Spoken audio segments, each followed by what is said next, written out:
Good evening. This is Mae Brussell. The title of this broadcast is World Watchers. It's a 1-hour explanation of certain events taking place in the news. It's program number 724, and it's October the 28th, 1985. Last week, I did a 3-hour program with Guy Moldavan, who's at Kazoo. He follows my program several hours later, 10:30 to 1:30, and he wanted to do a 3-hour talk show.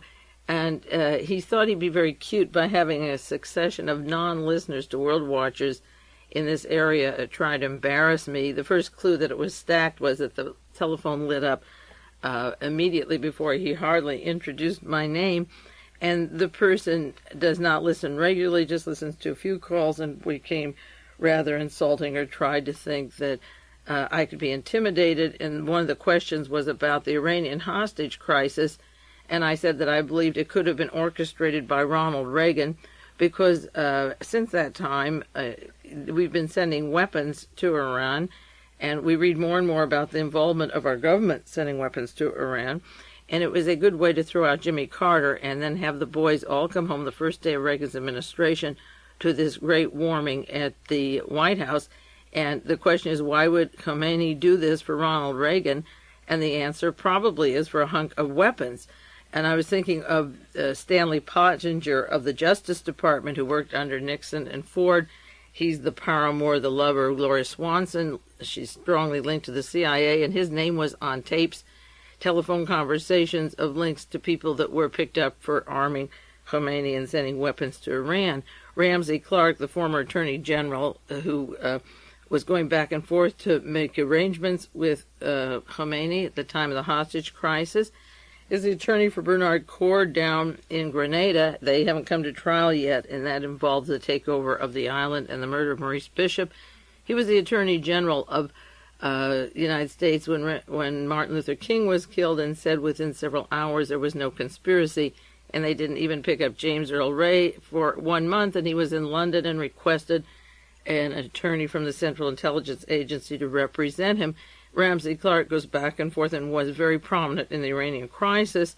And also this Paul Sjeklocha, I don't know if I pronounce it right, Sjeklocha, Sjeklocha, and his defendant in the current investigation of weapons to Iran, Lieutenant Colonel Gillespie, are involved in sending a lot of weapons to Iran, and he works with David Atlee Phillips, who was station chief at Chile at the time of Allende's murder and the Letelier murder.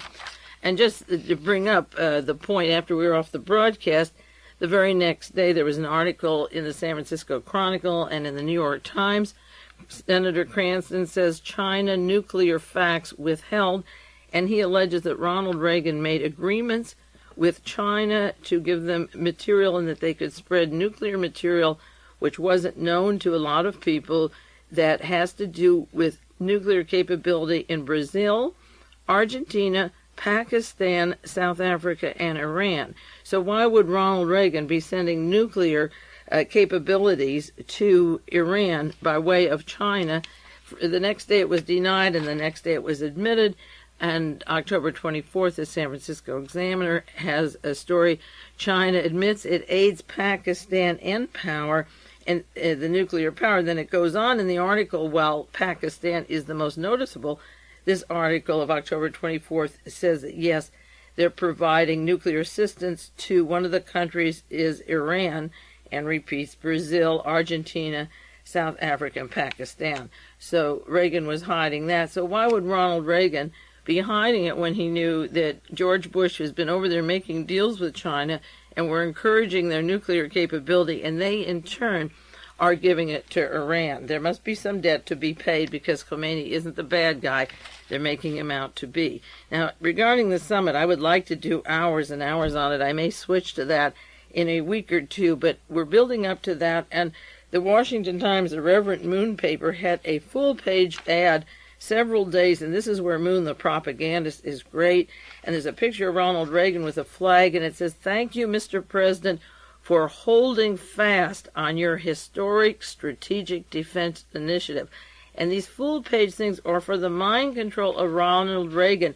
We approve of you holding on to it. Don't give in to the Russians. We need the strategic defense.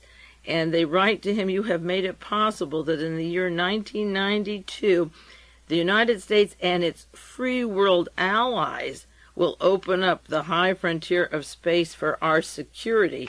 And that also is a first strike offensive weapon. And then the ad says, we urge you, Mr. President, to stay on course. No Soviet propaganda or promise of arms reduction should persuade us to forgo this historic opportunity. And they're running a large radio campaign with children crying in fear of atomic bombs. And this article says, get our children out from under the nuclear sword of Damocles. It isn't an article. It's a full-page ad run. So far it's run several days. I'm sure it'll be running day after day as we get close to the summit. And there's a message, join us, the Coalition for the Strategic Defense Initiative. And I'll give you the address, or put it on the sheets that accompany these broadcasts. And those of you that tape off the air, I hope you tape. Write to me, Mae Brussell, P.O. Box 22511, Carmel 93922. And I'll give you the address, and it is signed by Lieutenant General Daniel Graham, of course, pushing the Star Wars Initiative, formerly of the Defense Intelligence Agency, the partner of Fritz Kramer. That's why the mysterious Fritz Kramer is a Hitler's general who wants to control the world through space. Is this the ultimate that they want? I think it is, and we're getting to the push and shove, and it really is important to find out. Then co-chairman of the committee is Senator Ernest Hollings, the Democrat from South Carolina, who's pushing the censorship in music, the bills to censor rock music, to tax the musicians, and to stop their creative abilities, never fighting the violent movies, but just the rock music. And Representative Robert Dornan from California, and Jack Kemp, and then there's Representative Jim Curter from New Jersey, and Malcolm Walrup from Wyoming. But Ernest Hollings, whose name is in the news in regards to the music scene, and Daniel Graham, the partner of Fritz Kramer, are the key names running this ad. And then there's a picture of Reagan smiling. We realize, Mr. President, the powerful forces remain at work to derail you from the high purpose. And this is Reagan's mind control.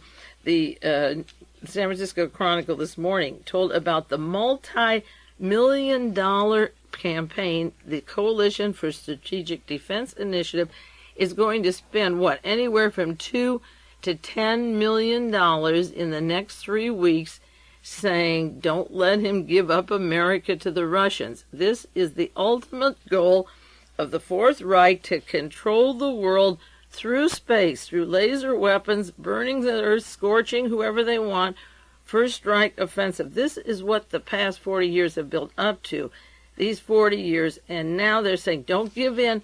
To give in is like being a commie simp, and you'll see a lot of propaganda.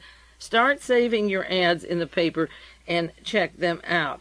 Now, I'm not going to cover this week. I'm hurrying through some of this. The killing of the FBI woman in Phoenix, Arizona is very important. Save articles on it, and save, if you have any that you want to pass on, do that. A listener sent the Sacramento Bee that the man, Kenneth Don Barrett Jr., that was arrested when the FBI lady was murdered in Phoenix, has a stockpile of weapons, a cache of weapons I'll go into later. He's a survivalist. He was wanted on a bank robbery, and it involved a Los Angeles policeman from Needles, California also, the shooting of this particular policeman. And Barrett was in an apartment in Phoenix, Arizona, and after he was rounded up, the FBI woman was murdered on the spot. Now, there are a lot of links to drug investigations going on right now that circle the entire globe, and at various times I've talked about them on my programs and made these connections. David Emery sent me an article that I missed to have the New York Times sports section on the Dallas Cowboys and drug connections linked to Dan Mitrione, the son of the famous Dan Mitrione of the police force in Uruguay. They did the movie The State of Siege. You know, his son was busted on a drug charge. Well, this article links him to the Dallas Cowboys and drug connections there, and also another newspaper has linked the murder of this woman, Robin Ahrens, to that drug connection of Mitrione and South America. And that goes down to the Mengele Barbie drug connection. Remember how fast they had to bury Mengele. I'll go into that in a minute some more. And the Barbie trial is in limbo. Somebody called David Emery's talk show and said that Mae Brussell said when Mengele was dead, the Barbie trial would begin. But the fact is that he's not dead, and that's why the trial isn't beginning. So the murder of the FBI woman in Phoenix, Arizona is something we'll get into very quickly. And then this morning, the Bhagwan was arrested in South Carolina, trying to flee the United States. And there are current articles that the reason he sent Sheila to Germany was to deposit the 30 or 40 million so that he could flee the country. And I'll do more on that next week. I want to get into Dan White in that very important material. So we'll put that off some more in Bhagwan. Incidentally, the daughter of Leo Ryan was married up at that Guru's ranch up in Oregon, and the woman who officiated at the ceremony who married her was Ma Anand Sheila, who's over in Germany and Switzerland with the money. And at the time of the ceremony, she said, this is the wedding ceremony, she said, with Bhagwan, even Kool-Aid becomes champagne.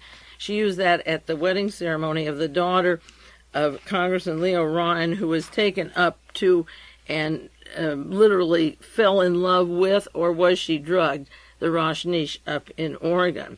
And one of the last things the Rajneesh did when he was celebrating the burning of his books and denouncing his own religion was to have a tirade against the gays. And there's a barrage in the United States and in Houston, Texas, and it can take over all through the country. He hated gays, and before he left, before he left the ashram, he was still attacking the gays and diverting from his real problems, as if they are the problem instead of his extortion, drugging, murder, wiretapping, and all the various things that they've been charged with. Now, the important reason that he had to flee so quickly, I believe, in addition to the investigation of his citizenship, was a drug arrest. And I'll be detailing this for you. It was sent to me from the Oregonian. If you've noticed, so many articles I get come from the Houston paper and the Oregonian. They're marvelous.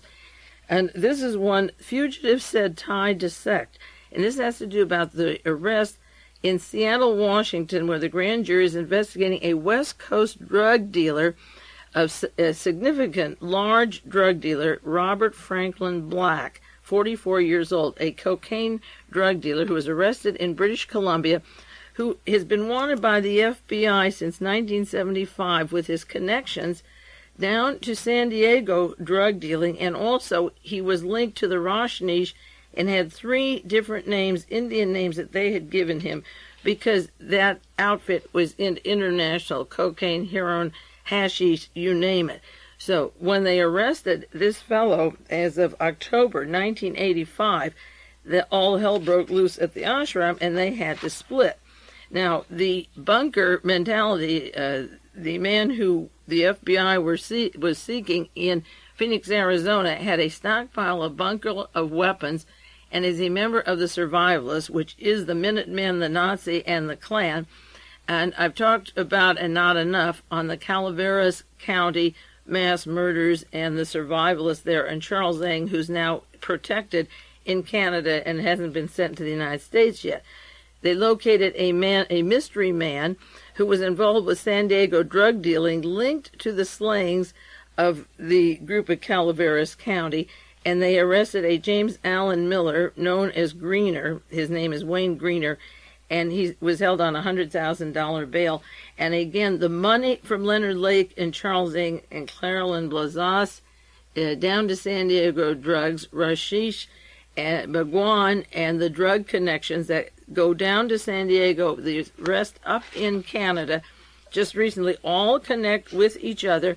And then there was a large article in regard to Mr. Sjeklocha, the fellow who was sending the weapons to Iran, and I said worked with the CIA and David Atlee Phillips and the intelligence community, and a long story in the San Francisco Examiner of his links to Tony Romano and Fratriano and the whole mafia, the Jimmy the Weasel Fratriano, and the group in California and down in San Diego at La Costa. The drug connections that fell apart were at the time when Roberto Calvi was hung, when the P2 was exposed, when Bhagwan connected to the Vatican. All hell broke loose, and you can't cover any one of these things in 1 hour, and I've been following them for 3 years. But right now, the Sjeklocha, I told you before, he has the same attorney that CLARALYN from the bunker in Calaveras County has. They share the two same attorneys. One is linked to the mafia and the mob internationally and in San Diego. The other has the San Diego drug connections. The Rajneesh have the San Diego drug connections and the big arrest up in Vancouver. So the Bhagwan tried to get out of this country and was caught in South Carolina. So we'll see what happens to him. Now, last week I talked, and this again goes back to those same drug connections, I talked about the murder of Bekir Celenk, Celenk. That was broadcast number 724.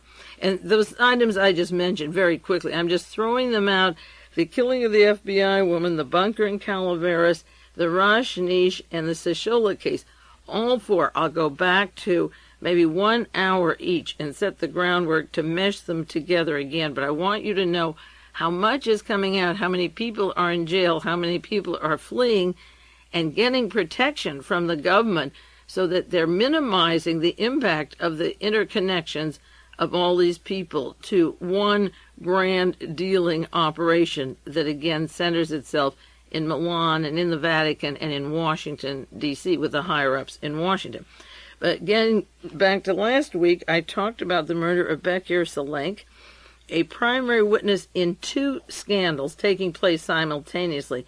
One, the drug dealing of Henry Arsan from Milan, the Milan Mafia, the P2, the Klaus Barbie, the international terror network of drugs and guns, and the other, the attempted assassination on the Pope that links Agca to our intelligence community, and they're trying to blame the KGB for the attempted assassination on the Pope. Celenk was taken to Turkey. He was in Bulgaria for a while. He was taken to Turkey. He was there a short while, and all of a sudden he dropped dead. Now, my very good friend in Houston sent me an article dated September the 17th, 1985. This is 3 weeks before Celenk is dead, and he's the kingpin between two major investigations.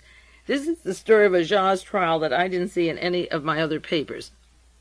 The trial of the Turks and the Bulgarians accused of plotting to kill Pope John Paul II resumed Wednesday, that's after their summer recess we talked about, with a burst by Mehmet Ali Agca, who has now accused the Vatican and the White House of conspiracy to dominate the world. And I've talked about the Sovereign Military Order of Malta and the Vatican and their proximity to Ronald Reagan, encouraging their ambition to dominate the world. Agca said loudly that the Vatican and the White House had agreed secretly in 1982 to spread the idea that the Bulgarians were behind the assassination plot. And before the summer recess, when they took the recess, he said that the American intelligence and Francesco Pazienza, close proximity to Ronald Reagan and Licio Gelli and the whole gang, and he mentioned their efforts to twist his testimony to blame the Russians and the KGB and the Italian intelligence, CISMA, HISMI. So in the summer he did say that. That wasn't new, that, but he threw in that the Vatican wants to control the world, and this is what is new. He said Francesco Pazienza, an Italian businessman, was the main architect of the plan. And remember, he said Pazienza visited him in jail and coached him. Then he said the former Secretary of State Henry Kissinger and Archbishop Paul Marcinkus, the head of the Vatican Bank, were also involved. The Vatican, the White House, and their accomplices, the Western Secret Service, want to dominate the world, its peoples, with lies and slander, Agca shouted. Now, that sounds a little like World Watchers in Mae Brussell, but Henry Kissinger is a member of the Monte Carlo Lodge, as is Roy Cohn, member of the P2 with Licio Gelli, their contact in the State Department and the National Security Council's Michael Ledeen, Francesco Pazienza, Alexander Haig, behind all of these coup plans.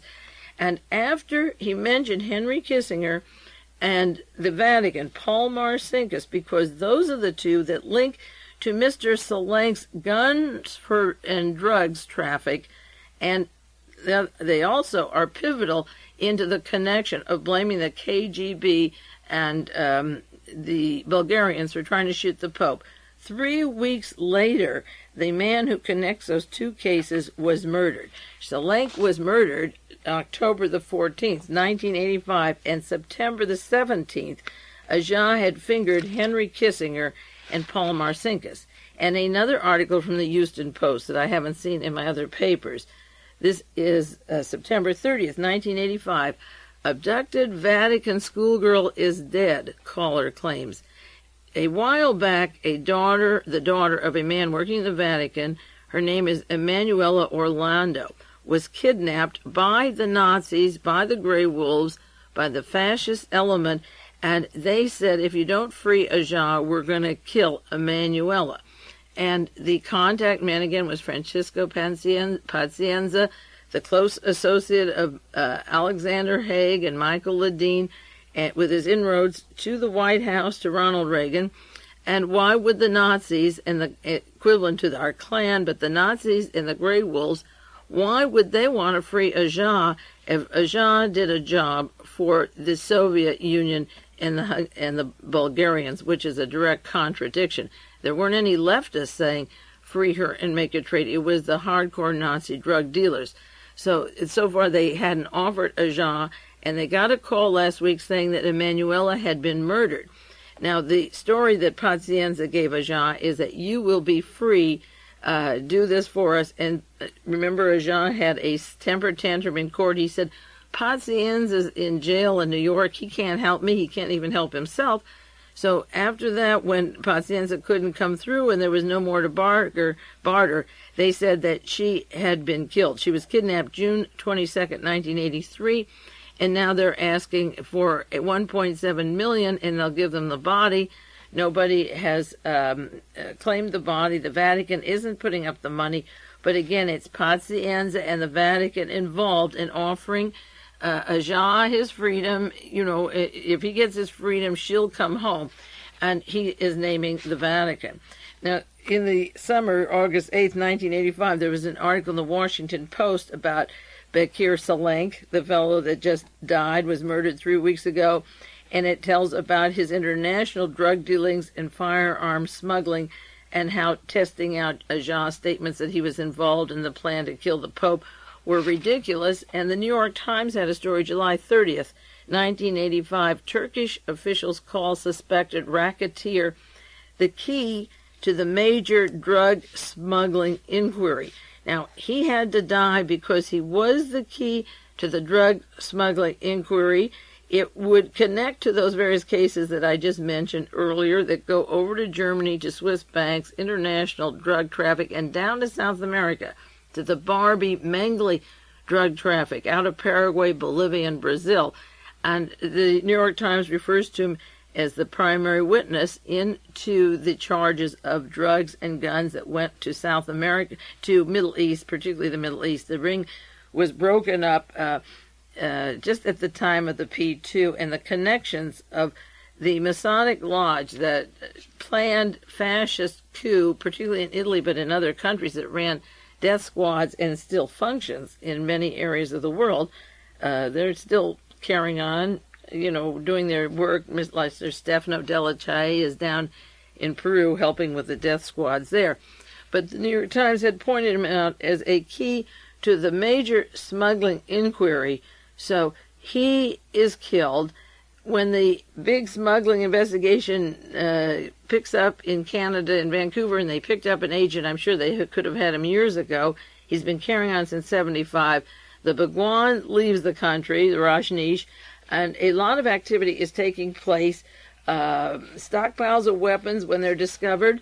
The FBI woman is killed. We'll see where the survivalist that was killed with his Nevada stockpile ties into these other survivalist groups in the Aryan nation.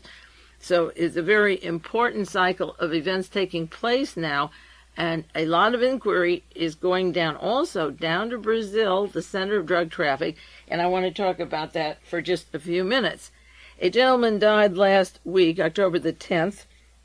An interesting biography. He wasn't murdered, but I like to read the details of these people just to get a background of history, because many times we really don't know what they did until the time they die, and then they get these wonderful obits.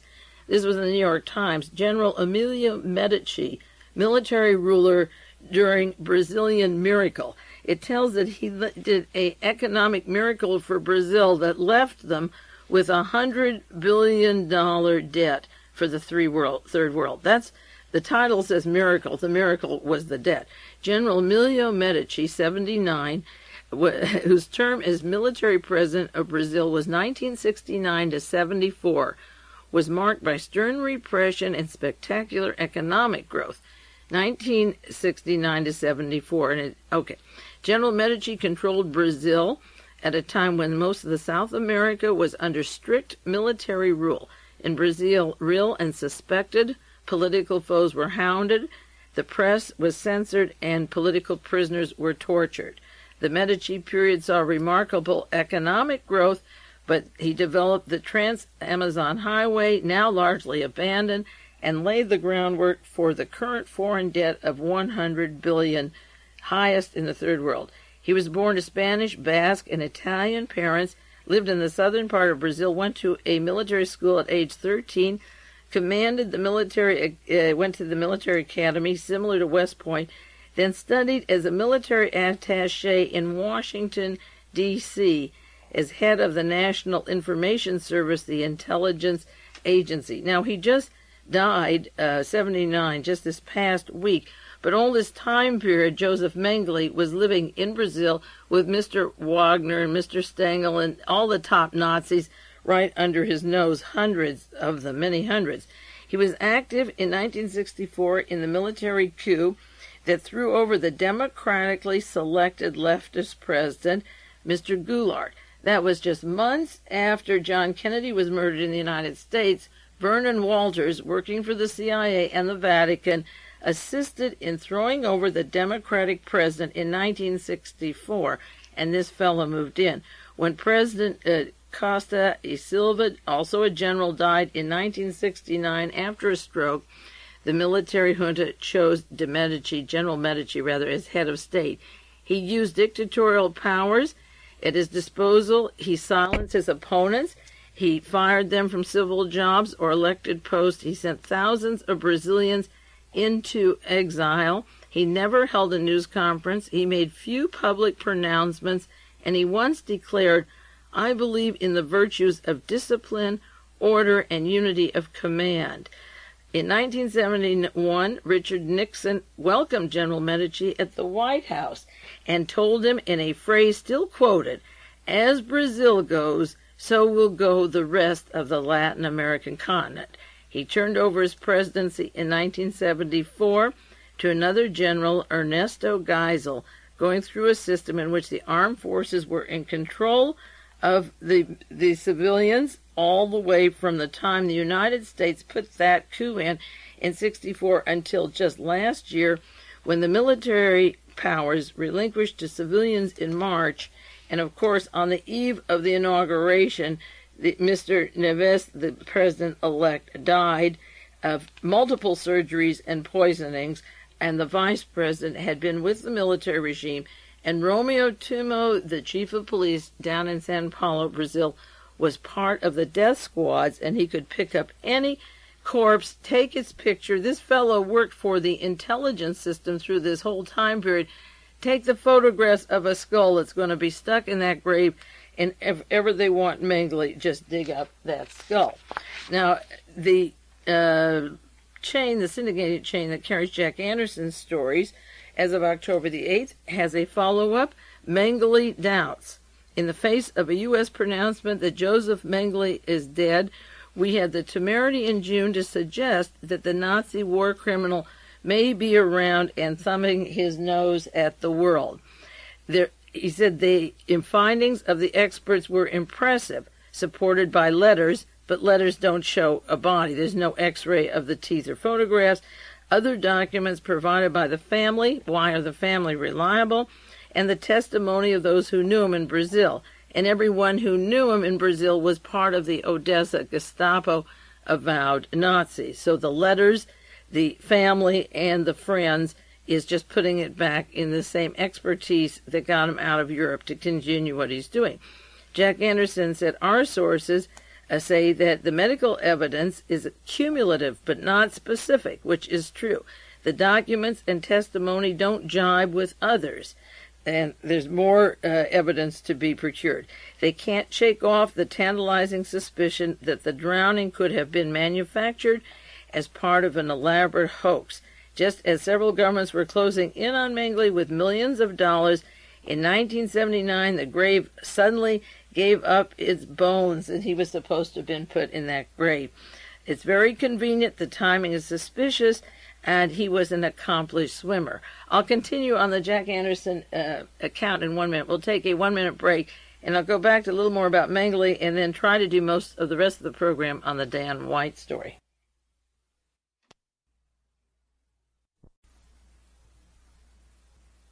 This is Mae Brussell, the second half of World Watchers, program number 724, and we'll continue on some more about Joseph Mengele because of his connections of cocaine traffic and Klaus Barbie's cocaine and these big arrests and confusions.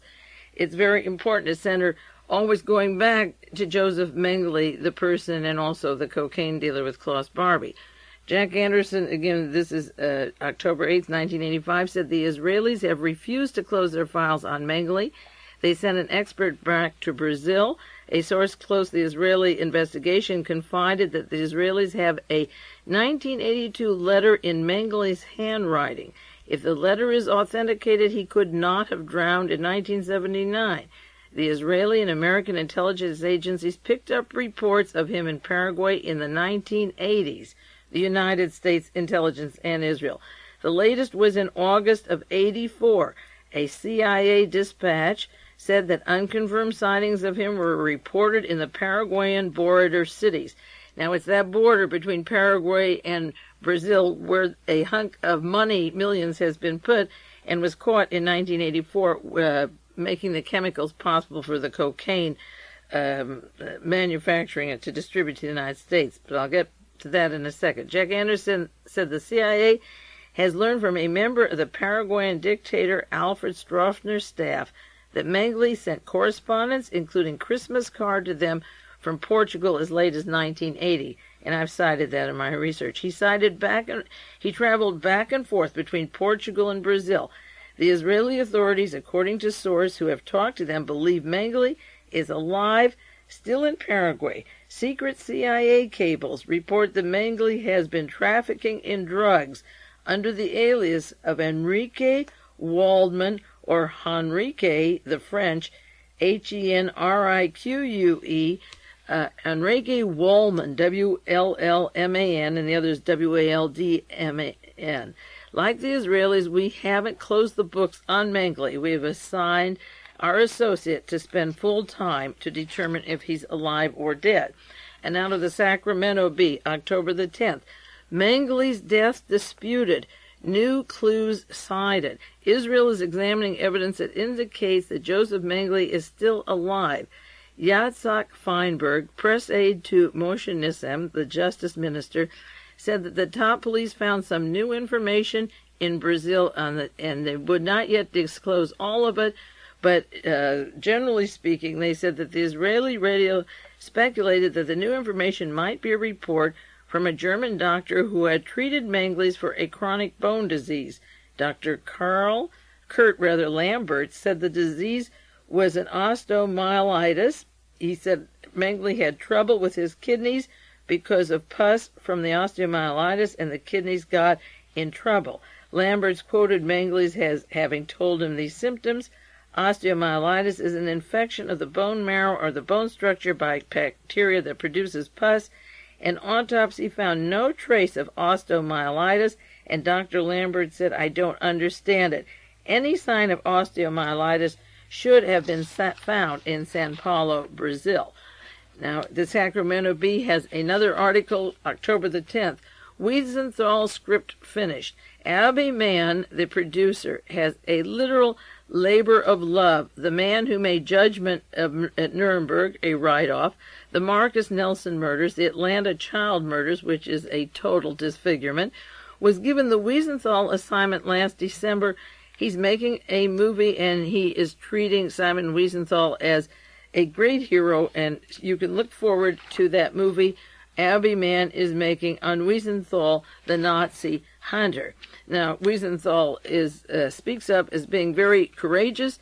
If you go back to my broadcast, and thanks to a friend in New York who indexed several years of World Watchers for me, we'll have to update those indexes. I wanted to look up how early I was talking about Mengele, and December 21st, 1979, broadcast number 420, I was talking about Joseph Mengele and colonial dignidad and his roll down in South America and in Paraguay, and as the Israelis were saying, this is August 79, that he was down there in Paraguay and had been given asylum by Juan Perón, originally in Argentina. And I was asking a lot of questions about Joseph Mengele in 1979, and according to a new TV documentary, nobody cared and nobody asked, and no papers were asked for until 1985. And I just want to mention this show. I don't know if you've seen it. It's on CNN. It's called Mengele, and I didn't want to watch it because I'm so sick of these whitewashes of these various stories like Jonestown and the Holocaust and Auschwitz and these various history accounts that are just pure fiction. So I avoided seeing it, and then I got very courageous and said, okay, I'll watch it, and see what it is. I'll tape the sound and see how it goes. And it was very interesting. I understand David Frost helped make the movie in England, and he wanted his name off because he said Rolf Mengele, the son of Joseph Mengele, had all the decisions to make about the policies, and they even gave him money to make this movie. They paid him. He thought that was horrendous, considering the debt his father owes to humanity, and he wanted his name off. But there were certain points about that movie that were important, in case you didn't see it. The first one, he tells that Auschwitz had a population of approximately 250,000 people, and that Mengele's staff was mostly anthropologists. And the important thing is that when Mengele escaped and left, which they called a series of blunders, thanks to the American Army and the International Red Cross and the Vatican. Those were the two ways he got out, the U.S. intelligence, the Red Cross, and the Vatican. He was released, and even though in April of 1945 his name was on war crimes. But he wanted to continue his medical research, and they had that on the show, that he took slides with him of his blood experiments and his work at Auschwitz. He left Auschwitz in January of 1945, and the war wasn't over till May, so he could pack up anything he wanted, and he wanted to get to South America where he could continue his type of medical research. And so he was assisted getting there, and the first thing he did was to set up an office when he had Dr. Joseph Mengele's name on it, and he was partner. He owned, his family gave him money for a small pharmaceutical business, and he worked with a Dr. Alfredo Timmerman, and began to work on his genetic experiments, on his true Aryan mentality experiments, while he was in South America. Now, when Jonestown came down, I referred to the medical experiments and the mind control as the boys from Guyana, because I believe bordering on Brazil, and knowing Joseph Mengele was working medically and genetically at a hospital in Paraguay where he was sterilizing Indians. I had read that and heard that, and was working in Brazil, and it's so close to Jonestown, where Jim Jones had been down in Brazil and Belo Horizonte before he came to the United States and then settled down there again. I wondered if there was any connection to that. So Mengele was active with medical experiments and took from Auschwitz those things. They didn't die. They went with him with the intention to continue. And they mentioned that Hans Sadelmeyer was that very vital link from the Mengele factory down to Argentina and then into Brazil, setting up his safe houses with avowed Nazis, Nazi sympathizers, and so forth. Then they mentioned the Stammers, the family they stayed with, and Gita Stammer, remember the first one interviewed, who housed Mengele in Brazil. Her husband was supposed to be away on a merchant marine ship, and I wondered if Mengele at that time could float away with him. And the movie just mentioned her, and as if she were separated from him, said Geta had a farm and Mengele bought land in Brazil, but her husband was away most of the time traveling. Well, what a perfect way for the Nazi Gestapo with all those people in Brazil, boats going back and forth to all kinds of ports to take people back and forth. The Gestapo, Odessa, working at one place, housing Mengele, and his medical experiments, his dream of this pure nation going down with him, and then the other one traveling all the time on the boat, and he hasn't been seen since. But the interesting thing about the way the program ended was the very final lines were, Joseph Mengele left Auschwitz, January 1945. There wasn't a search for him or a request for him until February 1985. The gap between those two dates is a disgrace. That's the way the movie ended. And I might say that I was looking in 79, becoming aware of what was going on with him and sharing it with you in World Watchers, and I believe the only reason they started looking for him in January, in May or February of 85, was because Mae Brussell had been on the air for 3 years making the connections to Klaus Barbie, the International Drug Network, the Zurich banks, his banker, the Courier, and the links to John DeLorean. And then as various drug dealers were arrested in Germany, they began to talk, and their talk led to the cocaine connections of Mengele and Barbie. And then the things that I had on World Watchers became understandable to the long listeners. You can't pick it up any moment. But that was the chronology, and you can check the dates of my broadcast and the chronology that came down. But nobody cared about him till 1985, when the people who were arrested on drug charges started to talk. And since that time, the trials are still put off. Klaus Barbie's trial has been delayed. The DeLorean trial in Detroit is delayed. Charles Eng will be delayed. The Rajneesh will never get to the bottom of the drug connections. And Mr. Sjeklocha and all of them that interconnect, it'll be a long day, because when you murder somebody like Mr. Celenk, who's one of the kingpins, they all fall down by the wayside with their heart attacks and deaths. Now, interesting, the Liberty Bell publications that I told you about in West Virginia that has Nazi literature has a letter which was addressed to an attorney in Germany named Manfred Roeder. Now, Manfred Roeder is in jail now on drug charges. He's a lawyer. He is in contact with and attends the Aryan Nations up in Idaho. He is the man who in February of 1985 was while he was in jail, got a letter from Paraguay that said, "Uncle is dead, he drowned." And that led the prison officials to go through the mail and lead us to the drowning location in Brazil, along with the attorney of Joseph Mengele, who gave the Bosert's address away to end the case and dig up those old bones. Well, the letter was written and translated. It was written by Mr. Herman Munk from Vienna, Austria, addressed to attorney Manfred Roeder in 1969. This is a long time ago. It's called La Via Dolorosa of Simon Wiesenthal. Gentlemen, please allow me to submit the following background information on self-styled Eichmann hunter engineer Simon Wiesenthal. Until the end of the German campaign against Poland in 1939, Wiesenthal worked as a foreman in the oil fields of Grozny, Poland. The title engineer he assumed on his own authority. After the defeat of Poland, Wiesenthal beat his retreat to Romania. Soon after the arrival of the German Army Training Regiment in Bucharest and the establishment of the security services, Wiesenthal entered the services of the latter, of the Gestapo SD, the security services of the SS Gestapo, and remained a collaborator until Romania was vacated by the German troops.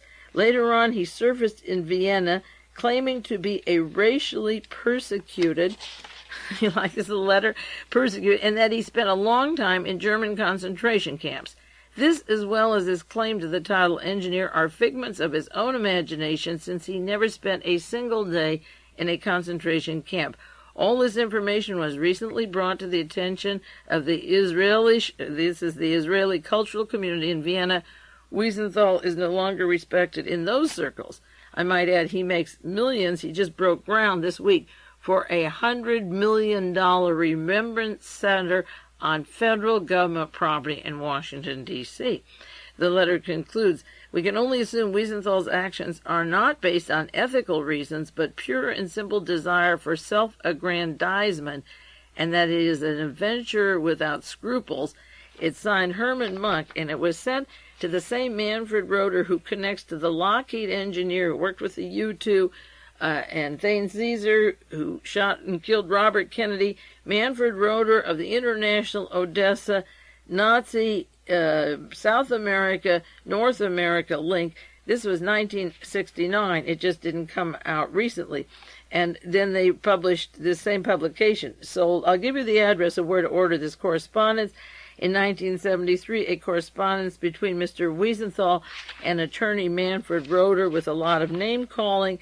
And then there's a book on Auschwitz and a personal account of Auschwitz with an attorney by Dr. Manfred Roeder, an attorney at law, and they're trying to break down the idea that Auschwitz was a death center, such as has been claimed by so many people, and they claim it's for mercenary reasons, that they're raising this money to continue what they claim is a hoax.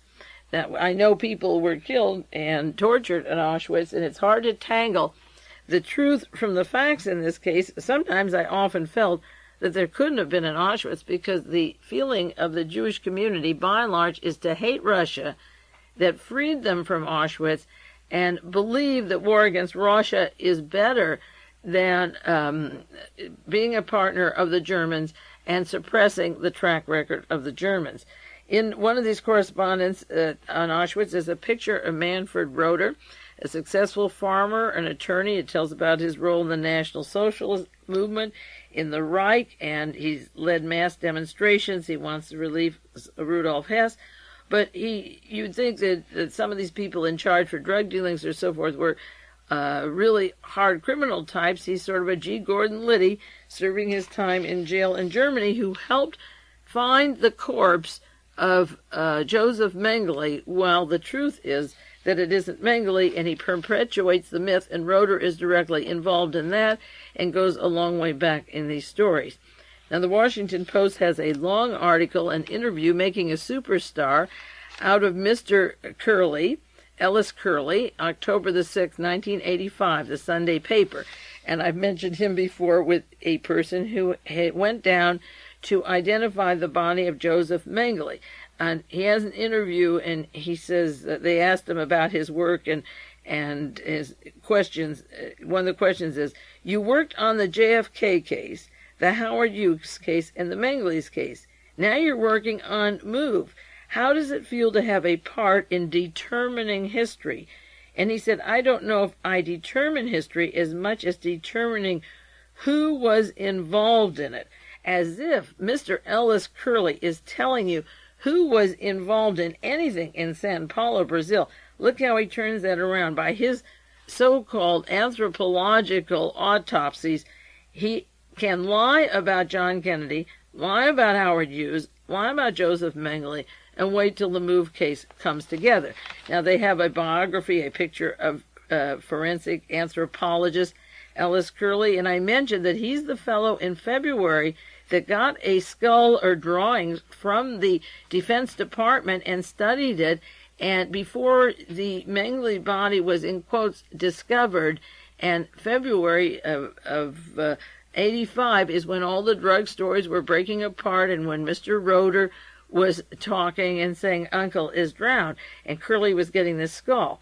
It describes Kerley, and I've talked about him before. He's some of 35 certified forensic anthropologists. He helped in significant cases, including the 1978 Congressional Subcommittee for the Investigation of Assassinations.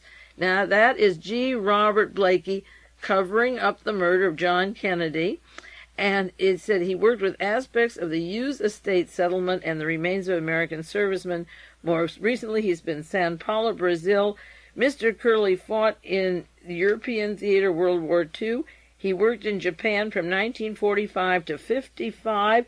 That would be with Charles Willoughby, Douglas MacArthur, and the notorious examination of bodies and the covering up of experimentations even on American soldiers there for use of our forensic people later in the United States and for our military. He was active identifying bodies in the Korean War. He worked with the CIA, the FBI, and numerous police and sheriffs nationwide, and he's the first person to become a board-certified forensic anthropologist in the United States. And in 1972, he helped establish a section of physical anthropology in the American Academy of Forensic Scientists. All of this is so much BS. He got his BS from University of Kentucky, PhD in Michigan, taught at the University of Kansas, and now teaches anthropology in Michigan. So he worked with G. Robert Blakey in the House Select Committee on Assassinations, which covered up again the murder of John Kennedy and the original autopsy and the decision of Bullet 399 doing all of those wounds to John Kennedy was covered up by Arlen Specter, who hired Mr. Kerley, or who worked with him, and helped with Senator D'Amato create the situation for the reward for Mengele from the Congress of the United States, and then to cover it up with their hearings so that Arlen Specter of the Warren Commission is now approving with Mr. Kerley's findings, and he's working with G. Robert Blakey from the second Kennedy investigation. Now, last week I briefly mentioned, and I will outline it again, an article. This again has to do with that drug network, and this is that Brazilian connection to Milan, Italy, to the other instances I mentioned earlier. This is the New York Times, an article on G. Robert Blakey helping with the investigation and arrest of the U.S.-Italian organized crime prosecutions. And this New York Times story has Robert Blakey from the House Select Committee on Assassinations, from his work with the Kennedy assassination. They just passed that over and say he's from Notre Dame.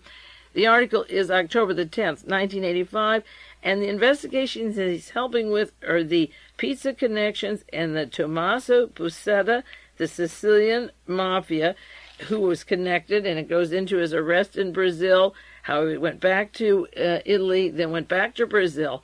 Mr. Tomasi Buscetta is as important as Mr. Celenk, and the late Mr. Celenk, in making these very, very important connections of the Mengele cocaine, the Barbie cocaine, the Sicilian arson, Vatican connections. Remember, it's the Vatican that let Mengele and Barbie and these people out.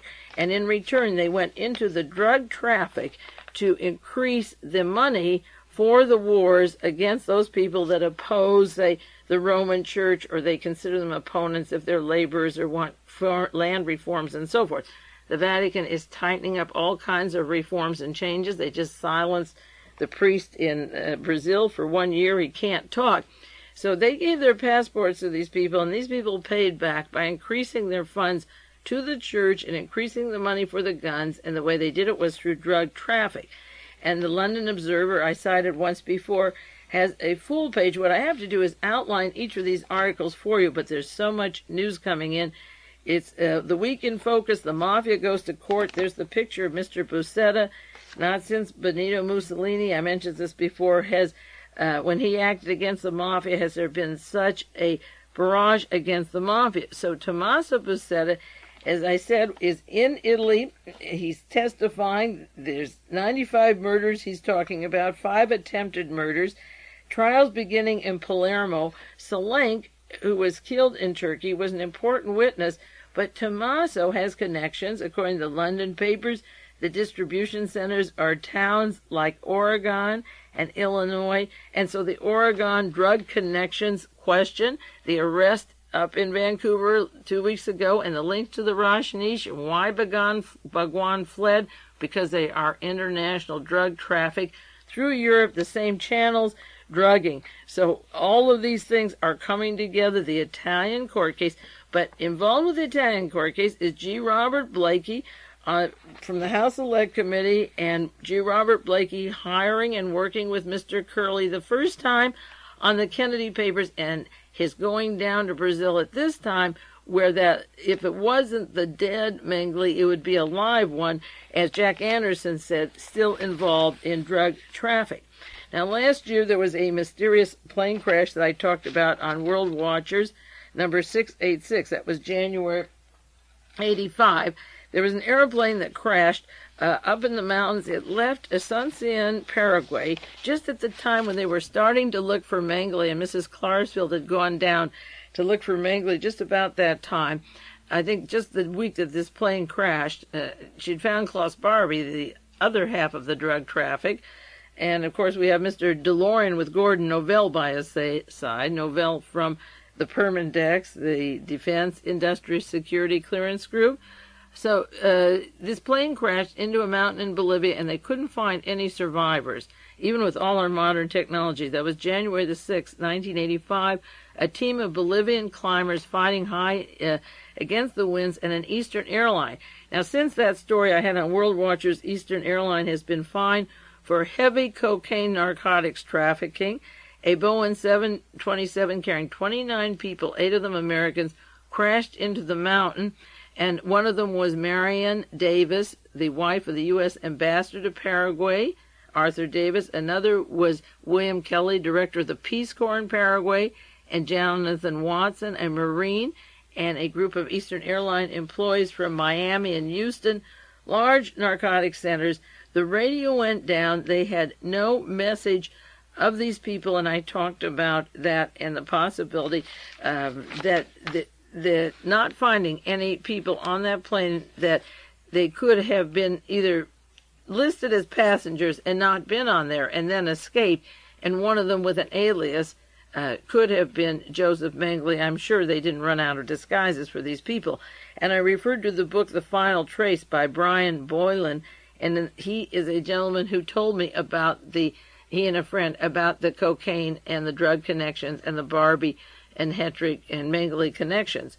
So he had written a book in 1983 on Joseph Mengele. He had talked to Joseph Mengele when he was in South America, and in his book, which he was forced to make a fiction because of threats and so forth, he has an ending where a plane leaves Asuncion in Paraguay, and it's on its way to Brazil, to the exact airport, and not Brazil, to Bolivia, pardon me. That plane was on its way to Bolivia, not Brazil.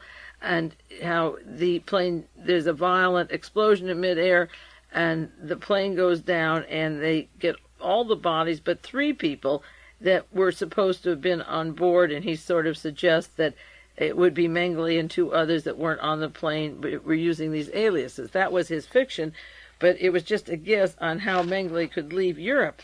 Well, just this last week, October 17th, there's an article in the Washington Post, and then I have another one from the East.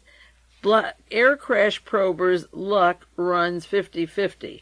They found the bomb that was on the Air India outside of Ireland that had left Canada, but it said air safety investigators failed to recover the black box of the wreckage of the Eastern Airlines plane buried on a Bolivian mountaintop. 2 members of a 6-person team reached the airplane after a 2-day climb in the mountains of La Paz with limited digging equipment, and including the National Transportation Safety Board. They couldn't find the tail, they couldn't find the 2 black boxes or the data recorder that would tell them about what was going on. The Boeing 727 carrying 29 people, including the crew, well, I should think the crew, crashed in the mountainside New Year's Day. It was significantly off course on a flight from Asuncion, Paraguay to La Paz, Bolivia. And this January was just when the heat was going to take place on opening up the relationships, or had already, between Mengele and Barbie, and this plane went down. It said they went through the rugged territory. They made investigation, but they can't do the normal accident investigation. It's impossible because not a single body was found. Don't you think that's kind of cute? This Eastern Airline goes down with these prominent people, the wife of the ambassador and the head of the Peace Corps, which a lot of times is intelligence, and a team of Americans and other people, and they find the plane, and there's no black box, and there's no bodies. I think that's really kind of bizarre, and I called Brian to see if he had seen it in his newspaper in Minneapolis, and he hadn't. Jack, the time is running out. I'll do the Dan White next week in Rajneesh, but I want to finish this Paraguay connection while we're on it. Jack Anderson had another story. This is September 24th. State Department officials are making a connection between Paraguay and cocaine. He calls it the Paraguay connection. Nearly 50,000 gallons of a chemical, diethyl acetone and hydrochloric acid, which would sell on the black market for 30 times the price they command for industrial use. The shipment was discovered September 22nd, 1984. That's when Mengele would be, and the Mossad reports and the CIA reports. They found it September 24th, 1984 by Paraguayan customs agent in a small town on the Brazilian border between Paraguay and Brazil. The United States has repeatedly asked Paraguay to burn the chemicals or send them back to the West German firm that manufactures the chemicals, and they refused to burn them, and they could only have been used for cocaine production. The Latin American costs, they say, are just minuscule compared to what they can get in the cocaine production, and Jack Anderson is saying they refused to destroy it, so that they caught this hunk of material to manufacture cocaine on the border between Paraguay and Brazil. And that's the time when the sightings were noticed that Mr. Mengele was going back and forth between Paraguay and Brazil, and was in fact involved in drug trafficking. And Jack Anderson wrote last week his aliases and that he's still into the drug traffic. Well, I wanted to do 1 hour on Dan White, the mind control of Dan White, a microcosm of our killings in America, and how they're done and how they get away with it, and even how they are told to kill themselves when it's over. But I don't have enough time. The hour went too fast, and I wanted to get those segments to you because they tie in these various drug arrests, murders related to drug cases, drug trials going on. Save as many articles as you can on those things. I thank you for the ones you sent to me, and I'll do more on Dan White next week. As I say, the time is going too fast now. And also, I mentioned just several weeks ago a murder in Santa Barbara under the little mountain peak of Ronald Reagan's ranch of the all-American boy who wanted to go to the Naval Academy, how he murdered a man in the park bench and slit his throat. There's a long article about that in the Chronicle this week, finally, but it's not a wire service story. So I'll start with that next week and get back to you on the Dan White story. This is Mae Brussell. Have a good week, and thanks for all the articles.